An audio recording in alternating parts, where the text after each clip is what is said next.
You're listening to Earnings Unscripted, where we unpack what really happened in today's earnings without the corporate fluff. I'm Susie. And I'm Miro. Today, we are looking at Intel's fourth quarter of 2025. It is Thursday, January 22nd, 2026. Just a quick reminder before we jump in, everything we say here is just our personal opinion, definitely not financial advice, so please do your own homework. Okay, Mira, Intel. This felt like one of those quarters where you hold your breath reading the headline and then exhale, and then maybe start hyperventilating when you see the guidance. Yeah, that is a very accurate medical description of this report. Look, if you just glance at the top line, it looks fine. Revenue came in at $13.7 billion, effectively flat quarter over quarter. They beat their own guidance. Earnings per share was 15 cents, almost double what the street expected at 8 cents. So you'd think, great job, turnaround is working. Right, exactly. But then I looked at the after-hour screen and ouch. Yeah, it's ugly. The stock closed the regular session around $54, nice and calm. Then the numbers hit and it just fell off a cliff, down about 11% in late trading, hovering around $48 last I checked. 11%? That feels aggressive for a beat, doesn't it? I mean, they beat the bottom line. It would be aggressive if the future didn't exist. But unfortunately for Intel, Q1 exists, and the guidance for Q1 is, well, startling. They're forecasting 0 cents earnings per share. Wait, literally zero? 0.00. Precision engineering. And the reason is fascinating. It's not that people don't want their chips. It's that they physically don't have them. Management explicitly said their buffer inventory is depleted. They are running hand to mouth. That's wild. It's like owning a bakery, having a line out the door, and realizing you forgot to buy flour last week. Basically, it's a supply chain traffic jam. They prioritized server chips. The data center revenue is actually up 15%, but that meant the client side, the PC stuff, just starved. It was down 4%. So you have this weird dynamic where they have the demand, they have the customers, but the shelves are bare. And margins took a hit too, right? I saw gross margin slipped. Yeah, GAAP gross margin dropped to 36.1%, down from 38.2% last quarter. That's partly the product mix, but also ramping new technology is expensive. They're starting to pay the bill for all those fancy new factories. You know, there was one bright spot, though, or at least a very expensive vote of confidence. That Nvidia investment finally closed. It did. $5 billion of fresh liquidity from Nvidia. That's the lifeline. It keeps the lights on while they figure out how to actually make chips fast enough to sell them. It's such a strange narrative. We're sold out. We're broke for the next 3 months. But Nvidia gave us $5 billion, so we're good.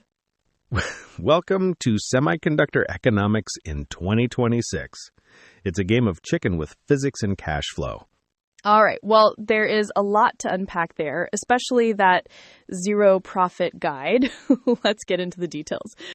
Yeah, let's look at that zero. Because if you just stare at the guidance, you miss the actual mechanism turning underneath. The reason Q1 profit is evaporating isn't because they ran out of old chips. It's because they're forcing the new ones through the system. They confirmed they are officially shipping 18A products for revenue. Right. The bet the company node. We've been hearing about 18A for what feels like a decade. Feels like it, but it's actually happening. And this is critical. They're the only foundry in the world shipping gate-all-around transistors with backside power. TSMC isn't doing that yet. Samsung is struggling with it. So technically, for the first time in years, Intel has a transistor that might actually be superior. Okay, so the engine is finally fixed. But if the tech is so good, why did the stock tank 11%?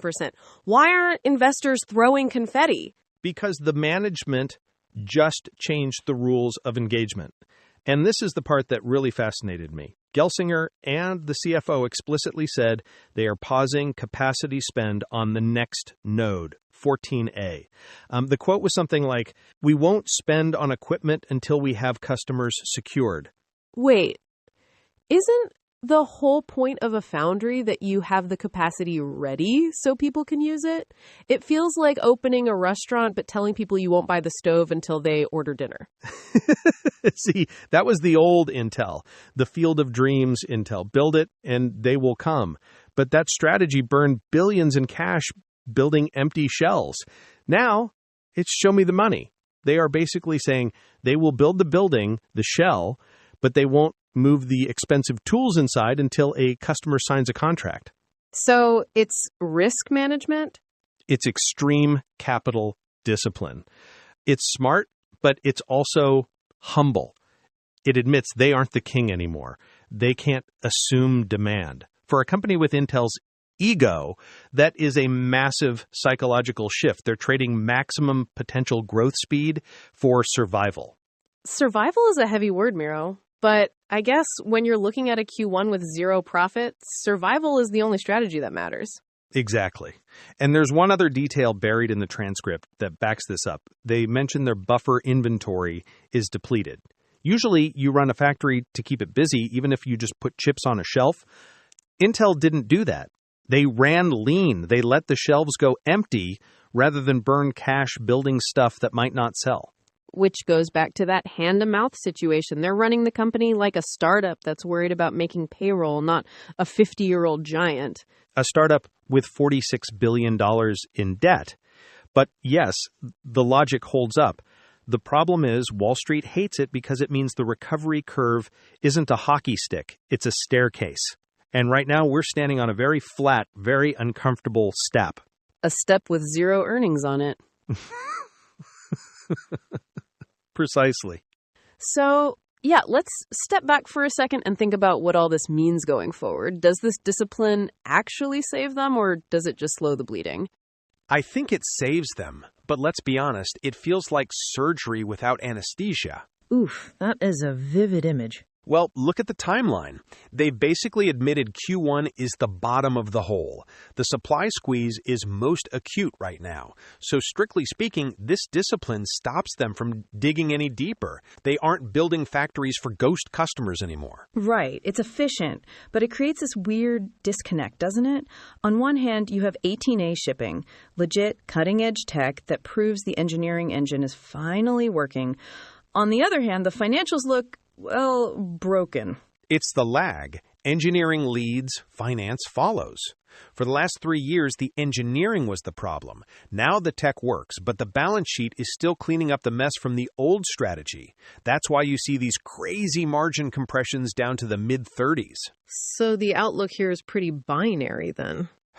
It is. If Q1 is truly the trough and supply comes back online in Q2 like they promise, the stock looks cheap. The thesis holds.